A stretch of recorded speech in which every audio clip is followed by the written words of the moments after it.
তারুণ্যের রাজনৈতিক অধিকার প্রতিষ্ঠার লক্ষ্যে উপস্থিত নেতৃবৃন্দ, খুলনা এবং বরিশাল বিভাগের বিএনপি এবং অঙ্গ সংগঠনের সর্বস্তরের নেতৃবৃন্দ, সমবেত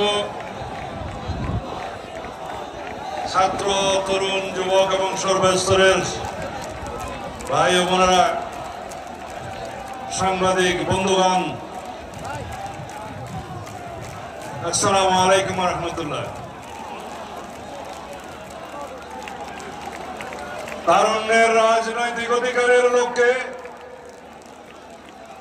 আমরা বলতে চাই, যাদের বয়স 2014 সালে 18 বছর হয়েছিল, কেউ ভোটাধিকার প্রয়োগ করতে পারেননি। 2018-তে যাদের বয়স 23-24 হয়েছিল, তারা কেউ ভোটাধিকার প্রয়োগ করতে পারেননি। 2024 সালের আমিডামি নির্বাচনে যাদের বয়স প্রায় 29-30 বছর হয়েছে, তারাও ভোটের বাক্সের দেখা পান নাই। এই হিসাবে যারা 18 থেকে 35 বছর বয়স পর্যন্ত বাংলাদেশের তারুণ্যের প্রতিনিধিত্ব করেন, তাদের সংখ্যা প্রায় 4 থেকে 4.5 কোটি, কোন হিসাবে 5 কোটি। 12 কোটি ভোটারের মধ্যে আপনারা কেউই গণতন্ত্রের স্বাদ নিতে পারেননি। এমনি একটি ফ্যাসিবাদী অগণতান্ত্রিক পরিস্থিতিতে বাংলাদেশে সংগঠিত হয়েছে দক্ষিণ এশিয়ার বৃহত্তম এবং সারা পৃথিবীতে নজির সৃষ্টিকারী রক্তাক্ত গণঅভ্যুত্থান। যেই ছাত্র গণঅভ্যুত্থানের মধ্য দিয়ে আমরা বাংলাদেশে নতুন গণতন্ত্রের স্বপ্ন দেখি, এই দেশে গণতান্ত্রিক অধিকার আদায়ের স্বপ্ন দেখি, এই দেশের সকল সাংবিধানিক অধিকার আদায়ের স্বপ্ন দেখি। আমাদের শহীদদের রক্তের আকাঙ্ক্ষা, এদেশের ছাত্র যুবকদের শহীদদের রক্তের আকাঙ্ক্ষা, আমাদের জনগণের প্রত্যাশা, বাংলাদেশ এমন একটি বাংলাদেশ নির্মিত হবে যেই বাংলাদেশে গণতন্ত্রের জন্য আর কোনো রক্ত দিতে হবে না, যেই দেশে ভোটাধিকারের দাবিতে রাজপথে আর কোনো সংগ্রাম করতে হবে না, যেই দেশে বৈষম্যহীন সমাজের জন্য বাংলাদেশের কোন রাজপথে কোনো বৈষম্য বিরোধী ছাত্র আন্দোলন করতে হবে না। সেই বাংলাদেশ যদি আমরা প্রতিষ্ঠা করতে চাই, তাহলে আমাদের ইতিহাসের দিকে একটু নজর দিতে হবে। কেননা সমস্ত ভবিষ্যৎ ইতিহাসকে ধারণ করে, এবং যে ইতিহাস ভবিষ্যৎ ধারণ করে, সেই ইতিহাসকে আমাদের স্মরণ করতে হবে। আমরা মনে করি আমাদের সামনের ভবিষ্যতে আমাদের ইতিহাস ধারণ করা থাকবে, আমাদের বর্তমানও ধারণ করা থাকবে। আমরা দেখেছিলাম বাংলাদেশে একটি খুনের রাজত্ব প্রতিষ্ঠিত হয়েছিল। এটি একদিনে হয় নাই। এই বাংলাদেশের এই ভূখণ্ডে বিশ্ব স্বীকৃত, জাতিসংঘ স্বীকৃত বিশ্ব খুনি শেখ হাসিনা স্বৈরাচার প্রতিষ্ঠা করার মধ্য দিয়ে বাংলাদেশের সমস্ত গণতান্ত্রিক এবং সাংবিধানিক অধিকার হরণ করেছে। জাতিসংঘের রিপোর্টে উল্লেখ করা হয়েছে 1400 মানুষকে হত্যা করা হয়েছে মারণাস্ত্রের আঘাতে। 66টি বুলেট মারণাস্ত্র হিসেবে ব্যবহার হয়েছে, সামরিক অস্ত্র ব্যবহার করা হয়েছে। এদেশের মানুষের উপর হেলিকপ্টারের গানশিপ থেকে গুলিবর্ষণ করা হয়েছে। সেই গণহত্যা চালানোর পরে এই শেখ হাসিনার তার দলের কোন অনুশোচনা নাই, তারা ক্ষমা প্রার্থনা করে নাই, তারা দুঃখ প্রকাশ করে নাই। উল্টো দিল্লিতে বসে এদেশের গণতান্ত্রিক আন্দোলন আন্দোলনকারীদেরকে অপরাধী হিসেবে তকমা দিচ্ছে। এমনি একটি প্রেক্ষাপটে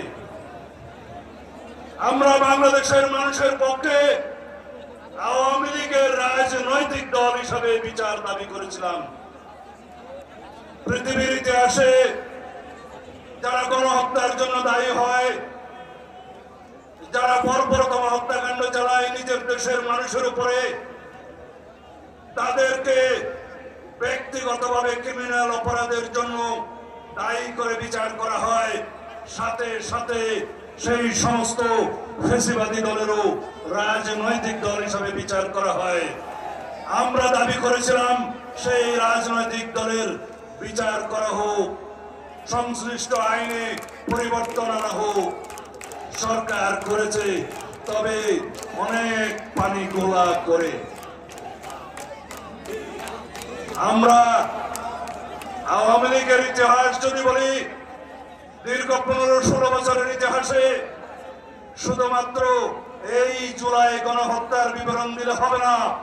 তারা প্রায় 7,000-এরও বেশি মানুষকে, এই দেশের গণতন্ত্রকামী বিরোধী দলীয় রাজনৈতিক নেতা কর্মীদেরকে, সাংবাদিক সহ সমাজের সকল শ্রেণী পেশার মানুষকে তারা বিচার বহির্ভূত হত্যা করেছে।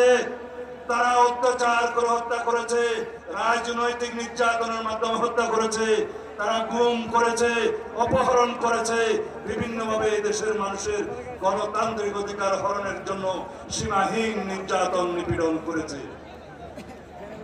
ফলাফল হয়েছে এই অত্যাচার নির্যাতন নিপীড়নের মধ্য দিয়ে আওয়ামী লীগ তার রাজনৈতিক মৃত্যু ডেকে এনেছে। রাজনৈতিকভাবে তারা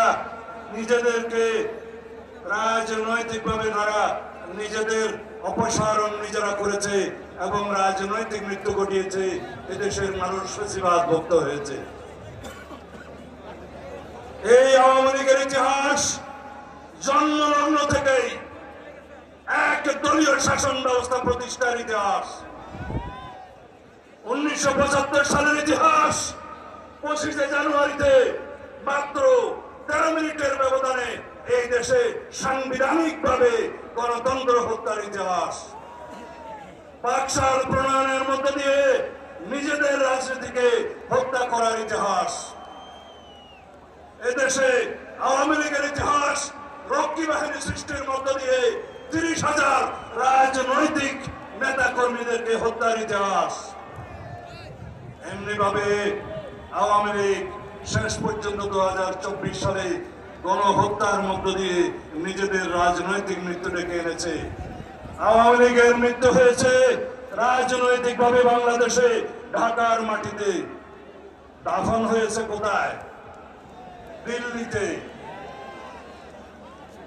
আমি এর বেশি যদি বলতে চাই সময় হবে না। আওয়ামী লীগের ইতিহাস পৃথিবী বিখ্যাত অর্থনৈতিক দুর্নীতির ইতিহাস। এই সরকার ক্ষমতা গ্রহণের পর একটি শ্বেতপত্র কমিটি গঠন করেছিল ডক্টর দেবপ্রিয় ভট্টাচার্যকে প্রদান করে। তারা রিপোর্ট দিয়েছে বিগত 15 বছরে আওয়ামী সরকার 4 লক্ষ কোটি টাকার বেশি খেলাপি ঋণের সৃষ্টি করেছে। ব্যাংকিং খাত, অর্থনৈতিক খাত দেউলিয়া হয়ে গিয়েছে। এই আওয়ামী সরকারের সময় রাজনৈতিক বিবেচনায় যেই সমস্ত লোন দেওয়া হয়েছে, যেগুলো আর আদায় করা সক্ষম হয়নি, সেই লোন, সেই শ্বেতপত্র কমিটি বলছে 24টি পদ্মা সেতু করা যেত এই লোন দিয়ে।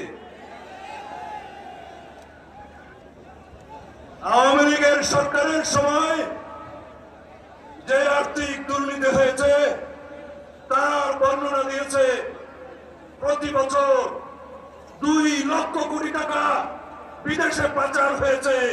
সর্বমোট 15 বছরে 29.5 লক্ষ কোটি টাকা বিদেশে পাচার করেছে এই দেশের মানুষের সম্পদ। আওয়ামী লীগ দেশে মেগা দুর্নীতি করেছে তার পরিমাণ এই শ্বেতপত্র কমিটি বলেছে 2,80,000 কোটি টাকা। এই কথা আমি বলছি না, যারা শ্বেতপত্র কমিটিতে কাজ করেছে ডক্টর দেবপ্রিয় ভট্টাচার্য সহ তারা সেই রিপোর্ট প্রণয়ন করেছে এবং জাতির সামনে উপস্থাপন করেছে। আমি এবার আসি আমাদের অন্তর্বর্তীকালীন সরকারের কথায়। ডক্টর মোহাম্মদ ইউনূস আপনার নেতৃত্বে গণঅভ্যুত্থানের পরে সাংবিধানিকভাবে অন্তর্বর্তীকালীন সরকার গঠিত হয়েছে, কিন্তু মনে করবেন না রোজ কিয়ামত পর্যন্ত আপনাদেরকে আমরা এই জায়গায় দেখতে চাইব। আপনার সরকার এখন মানুষ বলছে এনসিপি মার্কা সরকার। আপনার সরকারে এনসিপির 2 জন প্রতিনিধি বিদ্যমান, তারা উপদেষ্টা, তারা আবার এনসিপি সংগঠন করে, অফিসিয়ালি করে না, কিন্তু সবাই সবকিছু জানে, ওপেন সিক্রেট। যদি আপনি নিরপেক্ষতা বজায় রাখতে চান তাহলে সেই এনসিপি মার্কা 2 জনকে পদত্যাগ করতে বলুন। যদি পদত্যাগ না করে আপনি বিদায় করুন। আপনার সরকারে একজন বিদেশি নাগরিককে আপনি জাতীয় নিরাপত্তা উপদেষ্টা করেছেন। আপনার কি সেই আক্কেল জ্ঞান নাই? একজন বিদেশি নাগরিকের কাছে এই দেশের সেনাবাহিনী নিরাপত্তা সংক্রান্ত রিপোর্ট প্রদান করবে কিভাবে ভাবলেন? তিনি রোহিঙ্গা করিডোরের নামে, মানবিক করিডোরের নামে বাংলাদেশকে যুদ্ধক্ষেত্রে পরিণত করতে চায়। বাংলাদেশের মানুষের সাথে আপনি কথা বলেননি, এদেশের রাজনৈতিক দল সময়ের সাথে কোন আলাপ আলোচনা করেননি। অত্যন্ত এরোগ্যান্টলি আপনার সেই উপদেষ্টা বলছে তাতে নাকি কিছু যায় আসে না। এই জনসভা থেকে দাবি করছি সেই জাতীয় নিরাপত্তা উপদেষ্টাকে আপনি বিদায় করুন। সেই জাতীয় নিরাপত্তা উপদেষ্টা হয় নিজে পদত্যাগ করবে, না হয় আপনি তাকে বিদায় করবেন। এই দেশের নিরাপত্তা সংক্রান্ত কোন জাতীয় দায়িত্ব বিদেশি নাগরিকের হাতে থাকতে পারে না। এই নাগরিক ষড়যন্ত্র করছে বাংলাদেশে একটি অস্থির পরিস্থিতি সৃষ্টি করার জন্য। আমরা তা হতে দেব না। এই দেশে বন্দর, করিডোর সবকিছু নাকি ইউনূস সরকারের অধিকারের মধ্যে পড়ে। বিদেশে আপনি কি কন্ট্রাক্ট করে এসেছেন জানি না, আপনি অবলীলাক্রমে বাংলাদেশের সমুদ্র বন্দর, নদী বন্দর, করিডোর সব বিদেশিদের হাতে হস্তান্তর করবেন। কি চুক্তি করে এসেছেন? কি এখতিয়ার আছে আপনার? কি ম্যান্ডেট নিয়ে এসেছেন? আপনার একমাত্র ম্যান্ডেট বাংলাদেশে একটি সাধারণ নির্বাচন অনুষ্ঠান করা, সুষ্ঠু, নিরপেক্ষ, অবাধ নির্বাচন অনুষ্ঠান করা। আমরা বলেছিলাম যথেষ্ট হয়েছে। নির্বাচনমুখী যেই সমস্ত জরুরি সংস্কার করা দরকার সেই সমস্ত জরুরি সংস্কার আমরা পরামর্শ দিয়েছি। সেই সংস্কারগুলো অগ্রাধিকার ভিত্তিতে আপনি বাস্তবায়ন করে ডিসেম্বরের ভিতরে এই জাতীয় নির্বাচন অনুষ্ঠান করতে হবে। আপনি আশ্বস্ত করেছিলেন, আবার আপনি সরে গেলেন। আপনি মনে করছেন আপনাকে জনগণ অসীম ক্ষমতাশীল বানিয়েছে। বাংলাদেশের জনগণের প্রতিনিধিত্বকারী রাজনৈতিক দলসমূহের কোনো পরামর্শ আপনার মানার দরকার নাই। যদি তাই মনে করেন, আপনার নিরপেক্ষতা নিয়ে সংশয় প্রকাশ হবে। ইতোমধ্যে কিছু কিছু উপদেষ্টা আপনার নিরপেক্ষতা ক্ষুণ্ণ করে উচ্চাভিলাষ প্রণয়ন করছে।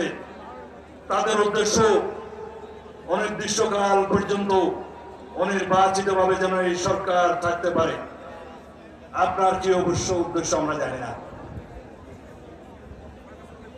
যদি কোনদিন নির্বাচনের দাবিতে এই অন্তর্বর্তীকালীন সরকারকে ঘেরাও করতে হয়, তা হবে আমাদের জাতির জন্য একটি দুর্ভাগ্য। আপনি কি চান এই নির্বাচনের জন্য আপনার সাথে আমাদের কোনো দ্বিধাদ্বন্দ্ব সৃষ্টি হোক? এদেশের জনগণ সংশয় প্রকাশ করুক, এদেশের জনগণ যমুনামুখী লং মার্চ করুক, হুঁশিয়ার করে দিতে চাই। প্রফেসর ডক্টর ইউনূস সাহেব, আপনি বিশ্ববরণ্য ব্যক্তিত্ব, সম্মানিত জন। আপনি সম্মানের সাথে বাংলাদেশে একটি অবাধ ও সুষ্ঠু নির্বাচন অনুষ্ঠানের আয়োজন করুন ডিসেম্বরের মধ্যে। যেই কথা আপনি আমাদেরকে দিয়েছিলেন, সংস্কার এবং বিচার চলমান প্রক্রিয়া, সেটা চালু থাকবে যারা এই সরকারে আসুক। অনন্তকাল ধরে আপনি বিচার এবং সংস্কারের বাহানা দিয়ে বাংলাদেশের গণতন্ত্রকে আপনি কণ্ঠকাঠিন্য করবেন না। যাদের কথায়, যাদের পরামর্শে আপনি বিভ্রান্ত হচ্ছেন, সেই ফ্যাসিবাদের দূষকদেরকে আপনার উপদেষ্টা পরিষদ থেকে অপসারণ করুন। আমরা আগেও বলেছিলাম, আপনার উপদেষ্টা পরিষদে আওয়ামী ফ্যাসিবাদের দূষর আছে, আমরা চিহ্নিত করে দিয়েছিলাম। এখন কিছু বিদেশিদের দূষর আছে, আমরা এখন তাদের অপসারণের কথা বলছি। আর যারা এনজিও মার্কা উপদেষ্টা আছে, যারা আপনাকে পরামর্শ দিচ্ছে, বাংলাদেশের জনগণের কথা শোনার প্রয়োজন নাই, তাদেরকে আপনি অপসারণ করুন। না হলে আপনি সসম্মানে বিদায় নিতে পারবেন কিনা আমি অন্তত সংশয় প্রকাশ করি। বাংলাদেশের ভবিষ্যৎ বিনির্মাণের জন্য দিয়ে একটি কথা বলি। আমরা বাংলাদেশের অর্থনৈতিক মুক্তির লক্ষ্যে গণতান্ত্রিক সংস্কারের মধ্য দিয়ে, রাষ্ট্রীয় কাঠামোর গণতান্ত্রিক সংস্কারের জন্য, সংবিধানের গণতান্ত্রিক সংস্কারের জন্য বহু পূর্বে, এই সরকার আসার অনেক পূর্বে ১.৫ বছর আগে ৩১ দফা প্রণয়নের মধ্য দিয়ে বাংলাদেশের মানুষের সামনে একটি আধুনিক গণতান্ত্রিক সমৃদ্ধশীল বাংলাদেশের স্বপ্ন দেখিয়েছিলাম। সেই স্বপ্ন বাস্তবায়নের জন্য আমাদেরকে ফ্যাসিবাদ বিরোধী আন্দোলন সংগ্রাম করতে হয়েছে, রাজপথে রক্ত দিতে হয়েছে। তারুণ্যের রক্তে ভেজা সেই রাজপথ, সেই বাংলাদেশ আমরা পেয়েছি। আমাদের জন্য উন্মুক্ত গণতন্ত্রের মাঠ এখন আছে। আমরা সেই ৩১ দফা বাস্তবায়নের মধ্য দিয়ে এদেশে সমৃদ্ধশালী গণতান্ত্রিক একটি মানবিক রাষ্ট্র প্রতিষ্ঠা করবো ইনশাআল্লাহ। সেই রাষ্ট্র প্রতিষ্ঠার জন্য এই তারুণ্যকে অ্যাম্বাসেডরের ভূমিকা পালন করতে হবে। কি আপনারা রাজি? আপনারা সেই বাংলাদেশ চান, যেই বাংলাদেশে কোনোদিন ভোটের অধিকারের জন্য রক্ত দিতে হবে না, যেই বাংলাদেশে কোনোদিন গণতান্ত্রিক অধিকারের জন্য লড়াই করতে হবে না, যেই বাংলাদেশে কোনোদিন স্বাধীনতার সার্বভৌমত্বের জন্য লড়াই করতে হবে না, যেই বাংলাদেশ হবে আমাদের ভবিষ্যৎ প্রজন্মের বাংলাদেশের জন্য উন্মুক্ত, স্বাধীন, নিরপেক্ষ, গণতান্ত্রিক, মানবিক, সাম্যভিত্তিক বাংলাদেশ। সবাইকে সেই বাংলাদেশ প্রতিষ্ঠার জন্য অবিরাম সংগ্রামের মধ্য দিয়ে যেতে হবে। এই সংগ্রাম হবে উন্নয়নের সংগ্রাম, এই সংগ্রাম হবে উৎপাদনের সংগ্রাম, এই সংগ্রাম হবে গণতান্ত্রিক অধিকার প্রতিষ্ঠার নিরন্তর সংগ্রাম। আমাদের এই জনসভাকে, এই তারুণ্যের সমাবেশকে আপনারা সাফল্যমণ্ডিত করেছেন, যেভাবে অংশগ্রহণ করেছেন, সেই একইভাবে জাতি বিনির্মাণে আপনারা সর্বত্র সর্বস্তরে ভূমিকা রাখবেন, অংশগ্রহণ করবেন, সেই প্রত্যাশায় বিদায় নিচ্ছি। খোদা হাফেজ।